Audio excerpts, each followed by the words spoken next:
whether or not there is any chance Erik Ten Hag stays on at Manchester United. There was a report that actually came out that the Manchester United ownership group are going to take their time with making the decision. Erik Ten Hag has said repeatedly he's confident he'll be the manager. He has conversations with the new sporting group, but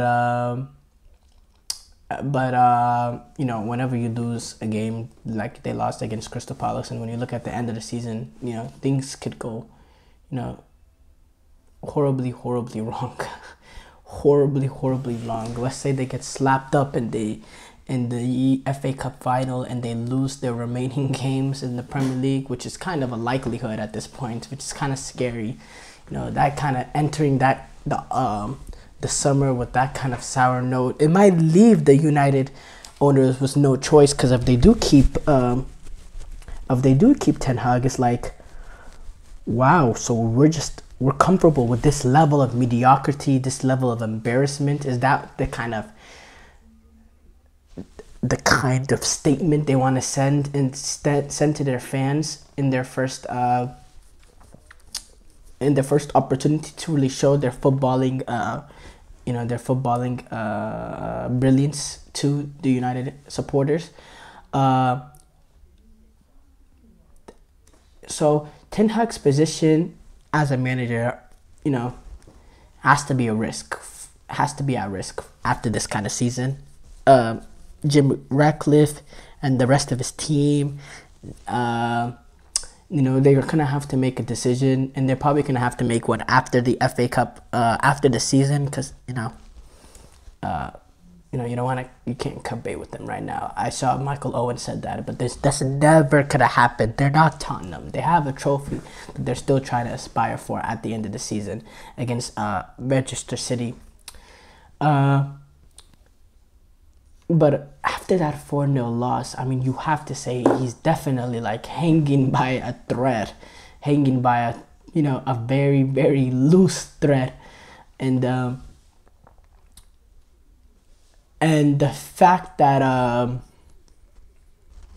there was already huge pressure on him before that, and then that happens, you know, and you could see in his press conference, usually in the press conference, he tries to take a more of a optimistic approach, like trying to defend his team by saying we had these opportunities, or that the referees did this, did that. During this press conference, there was none of that. It was, you know, kind of looked like a dead man, a broken man, a man that knew, you know, he could be up.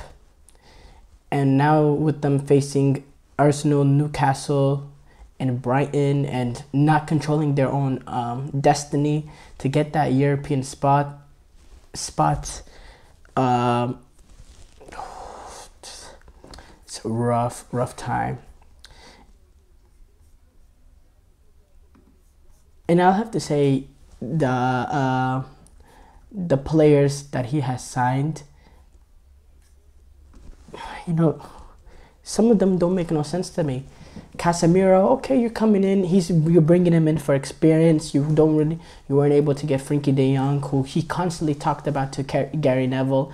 He talks about how Frenkie de Jong will allow him to play the Arsenal way. Okay, well, you weren't able to get Frenkie de Jong, but you signed a Mason Mount for that kind of amount of money.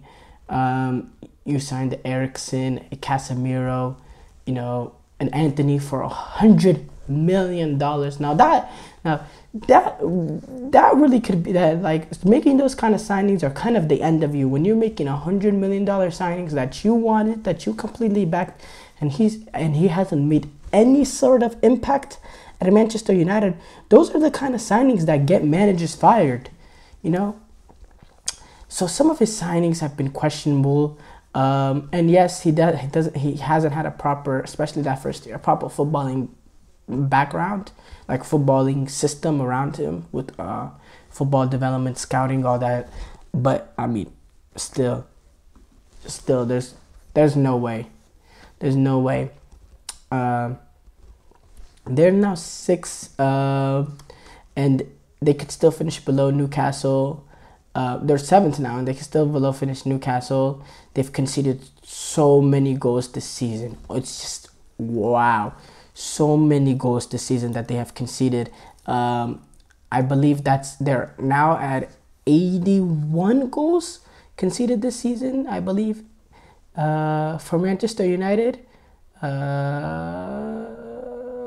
yeah, they've conceded 81 goals in all competition, which is the most ever, or the most for the last 45 years.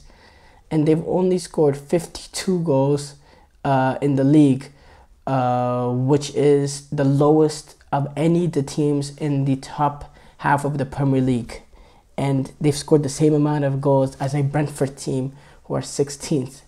And they couldn't get out in a Champions League group. It was Copenhagen and Galatasaray. The last team was Bayern Munich, but Copenhagen and Galatasaray. And he hasn't had a style of play, no, consistent style of play ever since he arrived. Under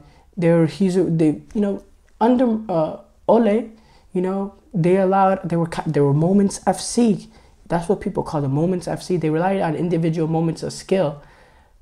This season comes around, and it's been completely individual moments. All the results that they get has been because of individual moments. There's no pattern of play. There's no Ajax system. There's no beautiful Johan Cruyff kind of football. You don't see none of that.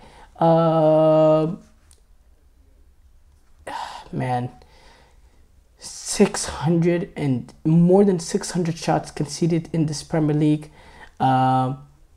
This is a lot of stats there, in like the bottom 5, bottom 6. It's just embarrassing.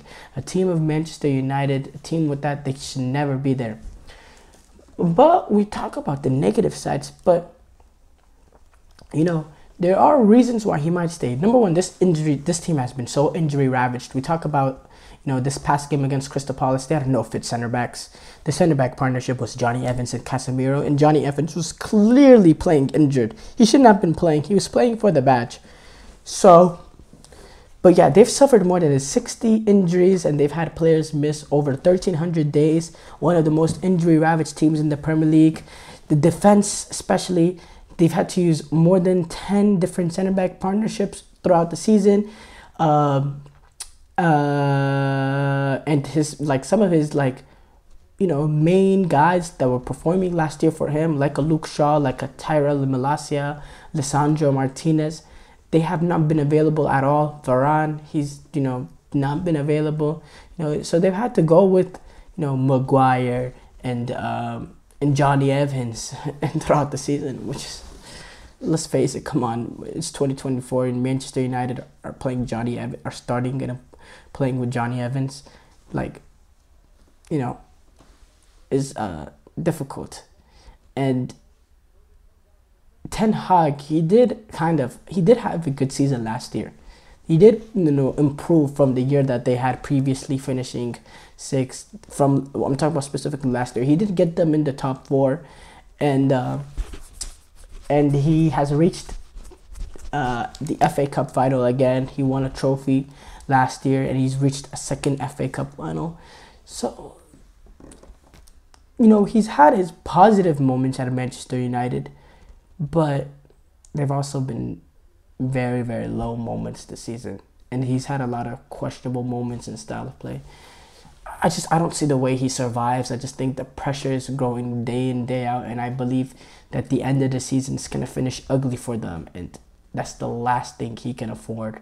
So I really, really think Erik Ten Hag might be in big, big trouble at Manchester United. But I'm very interested to see how their end of the season goes.